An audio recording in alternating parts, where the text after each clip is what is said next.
व्यक्ति जब भी कोई गलत कदम उठाता है तो उससे पहले एक प्लान जरूर तैयार करता है और वो अपने प्लान के तहत ही वो पूरा प्रयास करता है कि अपने घटना का अंजाम भी वो दे दे और कभी वो पकड़ा भी नहीं जाए। लेकिन वो इस बात को भूल जाता है कि वो जैसा कर्म कर रहा है एक न एक दिन उसे अपने कर्मों का फल जरूर मिल जाएगा। आज की जो घटना है इस घटना में भी ठीक इसी प्रकार का कुछ होता है, जिस कारण से न सिर्फ एक व्यक्ति हमेशा के लिए इस दुनिया को छोड़कर जाता है बल्कि उसके बाद जो है कई लोगों की जीवन भी एक साथ बर्बाद हो जाती है। नमस्कार, मेरा नाम जितेंद्र कुमार, आप देख रहे हैं स्टडी सफर तक। वीडियो को लाइक और चैनल को सब्सक्राइब जरूर कर लीजिएगा।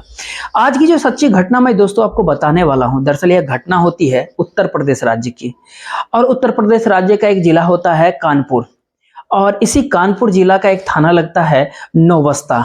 जी हाँ, नौबस्ता थाने के अंतर्गत एक इलाका पड़ता है गला मंडी और इसी गला मंडी इलाके का रहने वाला रविकांत पांडे होते हैं। रविकांत जिनकी उम्र करीब होती है 35 वर्ष के आसपास। अब रविकांत साहब की पत्नी का नाम होता है प्रियंका। जी हाँ, प्रियंका जिसकी उम्र करीब करीब 32 वर्ष होती है। रविकांत साहब की 2 बच्चे होते हैं। रविकांत जो कि एक प्राइवेट कंपनी में नौकरी करते हैं, कुछ पैसे कमाते हैं और अपने पूरे परिवार के साथ पूरे बहुत ही खुशहाल तरीके से अपने जीवन व्यतीत कर रहे होते हैं। बात मैं आपसे कर रहा हूँ 1 सितंबर 2023 की रात के करीब 8-9 बजे के आसपास की। रविकांत साहब अपनी पत्नी से कहते हैं कि मैं मार्केट जा रहा हूँ, मैं बाजार जा रहा हूँ, थोड़ी देर में वापस लौट जाऊंगा। लेकिन रात के करीब 10 बजे तक रविकांत साहब वापस घर नहीं लौटते थे। प्रियंका अपने पति के नंबर पे यानी रविकांत साहब के नंबर पे कॉल करती है, तब रविकांत साहब का नंबर स्विच ऑफ बताता है। उसके बाद प्रियंका हर जगह पे अपने पति रविकांत का तलाश ही नहीं करते बल्कि उनके जितने भी जानने वाले लोग होते हैं प्रियंका सबके नंबर पे कॉल करती है और अपने पति के बारे में पूछताछ करती है। इसके बावजूद भी जब प्रियंका को कुछ भी रविकांत के बारे में पता नहीं चलता है, आखिरकार प्रियंका इस बात की जानकारी अपने सास ससुर को दे देती है। प्रियंका के ससुर का नाम होता है राम बहादुर पांडे। जी हाँ, सास का नाम होता है शकुंतला देवी। और इधर रविकांत के माता पिता को जब ये बात पता चलता है कि उसका बच्चा अभी तक घर नहीं लौटा है, वो लोग भी रविकांत साहब की हर जगह पे तलाश करना शुरू कर देते हैं। पूरी रात बीत जाती है लेकिन अगली सुबह तक जब रविकांत साहब घर वापस नहीं लौटते हैं, इसीलिए रविकांत साहब की माँ जो है नजदीकी पुलिस स्टेशन जाते हैं और अपने बेटे रविकांत की गुमशुदगी दर्ज करवा देते हैं। पुलिस जब गुमशुदगी का रिपोर्ट दर्ज कर लेती है उसके बाद रविकांत की पुलिस हर जगह पे तलाश करना शुरू कर देती है। एक दिन का और समय बीत जाता है। आखिरकार अगले दिन जो है 3 सितंबर का दिन आ जाता है। उस दिन करीब 10 बजे के आसपास दिन में पुलिस के पास एक व्यक्ति का कॉल आता है और पुलिस वालों से वो व्यक्ति कहता है हंसपुरम बंबा के किनारे नाले के भीतर एक व्यक्ति का लाश पड़ा हुआ है। अब पुलिस को जैसे इस तरह की खबर मिलती है, पुलिस अपने दलबल के साथ उस घटनास्थल पे पहुंच जाती है जहां का खबर मिलता है। पुलिस जब उस नाले से उस लाश को निकालती है, वहां पर जितने भी आसपास के लोग मौजूद होते हैं सबसे उस लाश के बारे में पुलिस पूछताछ करती है। लेकिन कोई भी व्यक्ति पुलिस वालों को उस डेड बॉडी को देख करके पहचान ही नहीं पा रहा था। इसीलिए पुलिस उस लाश के बारे में जो है अब रविकांत साहब की मां शकुंतला देवी को खबर देती है। इधर शकुंतला देवी को जैसे इस तरह की खबर मिलती है, शकुंतला अपने पति और बहू को लेकर के, प्रियंका को लेकर के उस घटनास्थल पे पहुंच जाती है। जब तीनों लोग उस लाश को देखते हैं तो देखते ही पहचान कर लेते हैं। दरअसल मरने वाला व्यक्ति कोई और नहीं बल्कि रविकांत साहब ही होते हैं। दरअसल रविकांत साहब के गले पे किसी तेज धारदार हथियार को रेता गया था, इसीलिए उनकी लाश को देख करके साफ ये पता चल रहा था कि उनकी हत्या करीब 2 दिन पहले ही की गई है, क्योंकि उनकी लाश से काफी मात्रा में बदबू भी आ रही थी, दुर्गंध भी आती है। पुलिस सबसे पहले रविकांत साहब की लाश को अपने कब्जे में ले लेती है और उसको पोस्टमार्टम के लिए जिला अस्पताल भेज देती है और फिर इसी हत्या के बारे में रविकांत की मां शकुंतला देवी से पूछताछ करते हैं। पुलिस जब शकुंतला से पूछताछ करती है तो पुलिस वालों को रोते हुए शकुंतला कहती है कि साहब, मेरे बेटे की हत्या किसी और ने नहीं बल्कि मेरी बहू प्रियंका ने ही किया है, मुझे ऐसा शक है। इस हत्या के कारण जब शकुंतला से पुलिस पूछताछ करती है कि तुमको अपनी बहू के ऊपर ही क्यों शक जाता है, इस पर शकुंतला देवी का कहना होता है, पुलिस वालों को कहती है कि साहब, जब से मेरे बेटे ने शादी किया है तब से मेरी बहू जो है मेरे बेटे के साथ अक्सर लड़ाई झगड़े किया करती थी। हालांकि शकुंतला के बातों में पुलिस को कोई ज्यादा दम नहीं नजर आता, इसीलिए पुलिस प्रशासन अज्ञात अपराधियों के विरुद्ध मुकदमा दर्ज कर लेती है और इस पूरे केस की छानबीन करना शुरू कर देती है। जब पुलिस इस केस की तहकीकात करती है तो पुलिस अपने तमाम प्रयासों के बावजूद भी अपराधी के बारे में पुलिस प्रशासन को कुछ हाथ नहीं लगता, इसलिए पुलिस आखिरकार शकुंतला की बात ही मान लेती है। फिर शकुंतला के ही कहने पे उसके बहू को प्रियंका के मोबाइल नंबर का कॉल डिटेल्स निकलवाती है। जब पुलिस प्रशासन प्रियंका के मोबाइल नंबर का कॉल डिटेल्स निकालती है और चेक करती है तो पता चलता है उसमें एक ऐसा नंबर होता है जिसपे प्रियंका पिछले कई महीनों से लगातार घंटों बातचीत करती थी। पुलिस जब उस नंबर का डिटेल्स निकलवाती है तो पता चलता है वो नंबर जो है किसी अनस हाशमी के नाम पे रजिस्टर्ड होता है। अब अनस, जिसकी उम्र होती है करीब 22 वर्ष, जो बलरामपुर जिले के लालपुर गांव का रहने वाला होता है, जो इसी कबीर नगर के भीतर किराए के ऊपर रहता है, किराए के मकान में रहता है। प्रियंका जैसे ही अनस को पहचान लेती है, पुलिस 4 सितंबर को अनस के घर पहुंच जाती है और अनस को अपने कब्जे में लेकर थाने पुलिस पहुंच जाती है। फिर पुलिस अनस से जो है रविकांत की हत्या के बारे में पूछताछ करती है, लेकिन अनस जो है इधर उधर की बातें पुलिस वालों के सामने करने लगते हैं, जिससे पुलिस को भी अनस के ऊपर बहुत गहरा शक हो जाता है। अब पुलिस जब अनस के साथ पूरे दबाव के साथ पेश आ जाती है, आखिरकार अनस जो है अपनी सच्चाई कबूल कर ही लेता है, क्योंकि वो ज्यादा देर टिक नहीं पाता पुलिस के सामने। लेकिन अनस जब अपनी जुबानी पूरी कहानी पुलिस वालों को बताता है तो ये कहानी सुनकर के हर कोई हैरान हो जाता है। प्रियंका का पिता का नाम होता है हरिविलास शुक्ला, जो बिधुन थाना के अंतर्गत मटियारा गांव के रहने वाले होते हैं। अब हरिविलास साहब की पत्नी का नाम होता है सरला देवी। अब हरिविलास साहब के टोटल 3 बच्चे होते हैं, जिसमें से 2 बेटियां होती है और एक बेटा होता है। बड़ी बेटी का नाम राधिका होता है, दूसरी बेटी प्रियंका होती है और सबसे छोटा बेटा सीम होता है।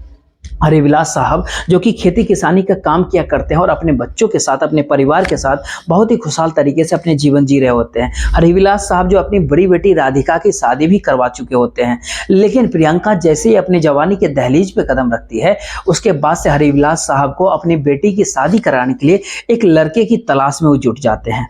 जब हरिविलास लड़के की तलाश करते हैं तो उनकी तलाश भी काफी जल्दी ही पूरी हो जाती है और फिर उनको जो है राज्य नगर का रहने वाला रविकांत साहब मिल जाते हैं। रविकांत के पिता का नाम होता है राम बहादुर पांडे और राम बहादुर पांडे का नाम होता है शकुंतला, जैसे हमने बताया।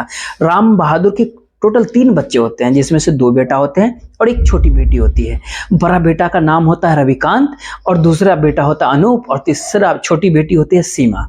हरिविलास को जैसे ही रविकांत पसंद आ जाता है, अपनी बेटी प्रियंका की शादी साल 2016 में रविकांत के साथ कर देते हैं। रविकांत जब प्रियंका से शादी कर अपने घर लौट करके आता है, काफी खूबसूरत पत्नी पा करके बहुत खुश होता है। रविकांत जो कि अपने ही इलाके से अपने एक प्राइवेट कंपनी में नौकरी करता है, कुछ पैसे भी कमाता है और समय बहुत अच्छे तरीके से जीवन बीत रहा होता है। जैसे ही 1 साल का समय बीतता है ना रविकांत का, अब एक बेटा भी पैदा हो जाता है।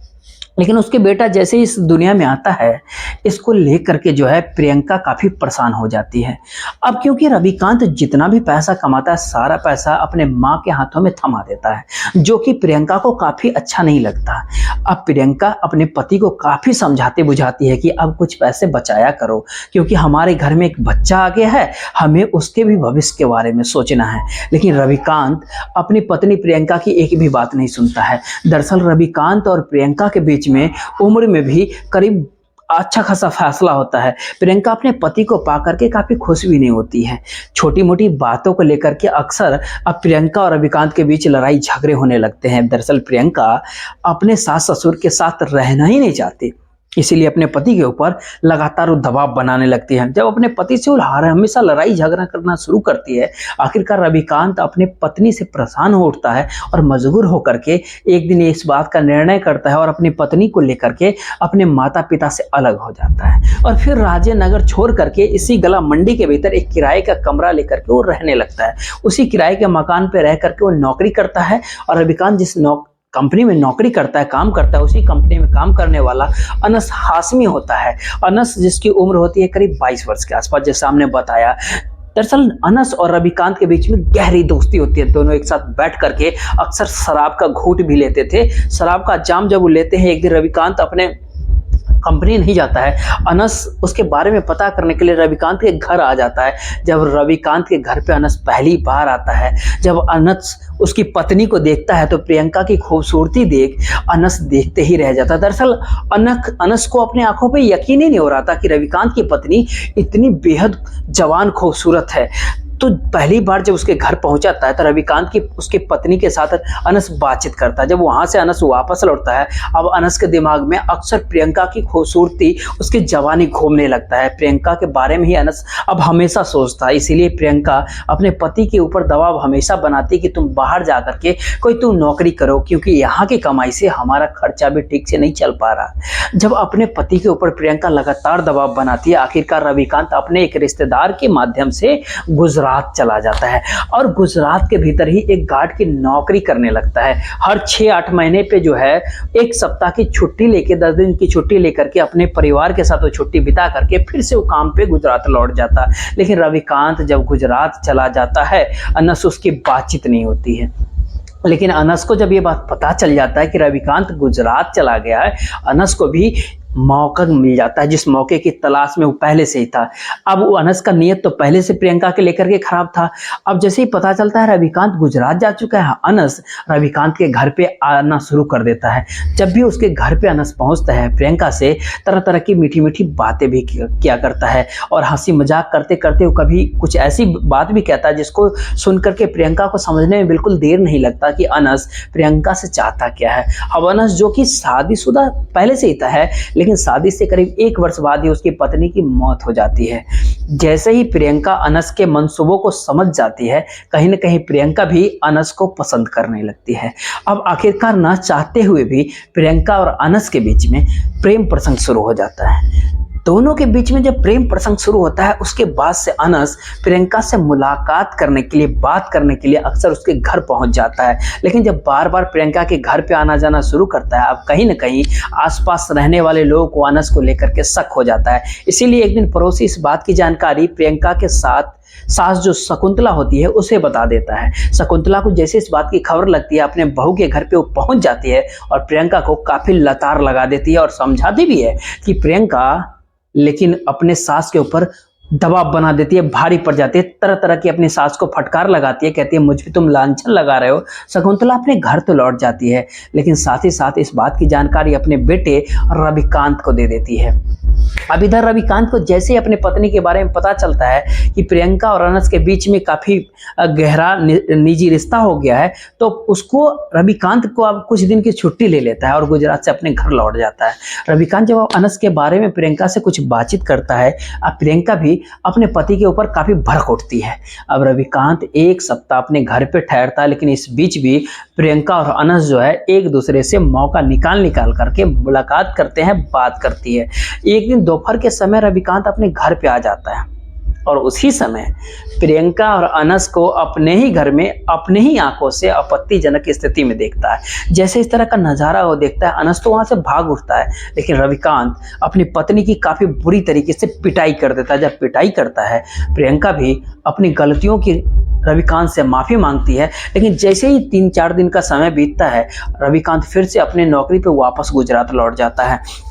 इधर गुजरात तो लौट जाता है अपने काम पे रविकांत, लेकिन प्रियंका अनस से मुलाकात इसके बावजूद भी करना बंद नहीं करती। लेकिन जैसे रविकांत गुजरात शहर में रविकांत पहुंच जाता है और रविकांत को ऐसा लगता है कि उसकी पत्नी कभी सुधरने ही वाली नहीं है, इसीलिए अगस्त 2023 में अपनी पत्नी के नंबर पे कॉल करता है रविकांत और कहता है उससे कि मैंने नौकरी छोड़ दिया है और मैं हमेशा के लिए गाँव आ रहा हूँ।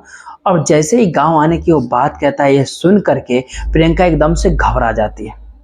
दरअसल प्रियंका को अब ऐसा लगने लगता है कि जब उसका पति घर आ जाएगा तो चाह करके भी अनस से अब बात नहीं कर पाएगी, मुलाकात नहीं कर पाएगी, उससे मिल नहीं पाएगी। अब इसीलिए प्रियंका अनस के पास कॉल करती है और उसे कहती है कि कोई ऐसा तुम रास्ता निकालो कि हम दोनों की मुलाकात, बात और साथ रहने में किसी तरह की परेशानी न हो। जैसे इस तरह की बात प्रियंका अनस से कहती है तो अनस समझाते हुए प्रियंका को कहते हैं कि हमारे पास केवल एक रास्ता है, तुम्हारे पति को हमेशा के लिए इस दुनिया से ही हटा देते हैं।